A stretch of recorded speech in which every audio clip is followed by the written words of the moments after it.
on commence le JT de la Tech en cette nouvelle année avec un top, The Top. Et quel top? Évidemment, on parle, Julien, d'Elon Musk. Encore et toujours lui. Encore et toujours lui, sa start-up d'intelligence artificielle xAI vient de lever très gros. Objectif assumé, aller frontalement concurrencer ChatGPT, Google et tout le gratin de l'IA générative avec une levée de fonds de 20 milliards de dollars derrière des investisseurs très solides comme Nvidia, évidemment le géant des semi-conducteurs dans l'IA, le Qatar aussi. Avec cet argent, Musk veut accélérer sur Grok son modèle d'IA anti-woke, un positionnement volontairement provocateur, très clivant et déjà très controversé. On l'a vu pendant les fêtes de Noël, des usages problématiques, peu ou pas de garde-fous. Bref, une IA débridée à la Elon Musk. Ce top, David, il dit surtout une chose, aux États-Unis, on a toujours aucun problème à lever et à investir des sommes colossales pour dominer l'IA dans le monde.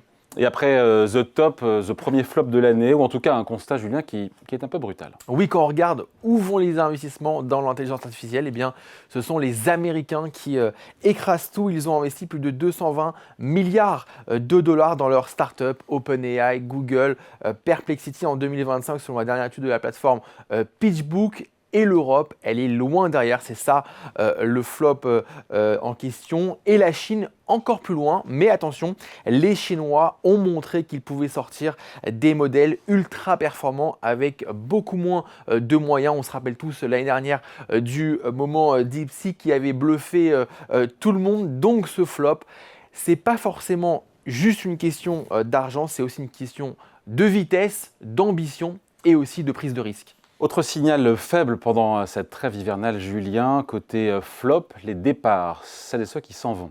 Chez Meta, d'abord, Laurent Soli quitte le groupe après 12 années. Il avait piloté la France, puis toute l'Europe. Avant ça, en novembre dernier, c'était Yann Lequin, figure mondiale de l'intelligence artificielle qui quittait lui aussi Meta. Et ses départs mis bout à bout, eh bien, ils posent des questions. Même chose chez Renault, Luc Julia aussi, grande figure française de l'intelligence artificielle, s'en va après 4 années à la tête de la stratégie scientifique de Renault. Ce n'est pas anodin, ça raconte quelque chose de la tension actuelle autour de l'IA avec une course effrénée aux investissements et parfois des divergences stratégiques de la part de cadres par rapport à la stratégie de leurs dirigeants.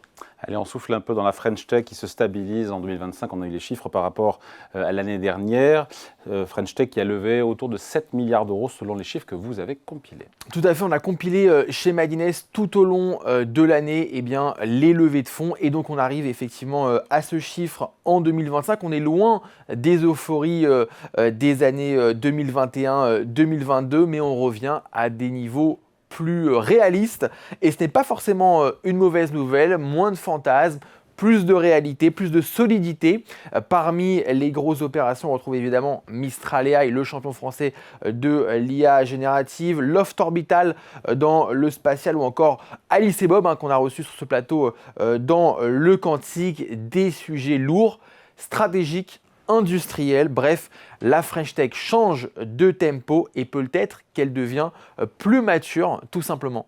Bon, on termine, Julien, avec un top qui est un peu plus politique. Jérôme Salomon, c'est l'ancien directeur des agences de santé, c'est ça? Ou de la santé? Exactement, c'est le Covid, qui rejoint une start-up. Exactement, il rejoint la start-up française Zoï. Alors Jérôme Salomon, son nom peut-être vous dit pas forcément comme ça quelque chose, mais c'était la voix de la santé publique pendant le Covid. On l'a vu notamment sur toutes les chaînes de télévision. Après un passage à l'OMS, après le Covid, il arrive donc dans cette start-up française de la santé Zoï, spécialisée dans les check-ups médicaux personnalisés. Son rôle, apporter de la rigueur scientifique, structurer la gouvernance médicale, en clair, crédibiliser encore davantage le projet qui a été cofondé notamment par Ismaël El-Mélien. Vous savez, c'est l'ancien conseiller spécial d'Emmanuel Macron. Et derrière Zoï, on retrouve des investisseurs très solides, notamment Xavier Niel ou encore Rodolphe Saadé. Voilà, merci Julien pour ce JT de la Tech.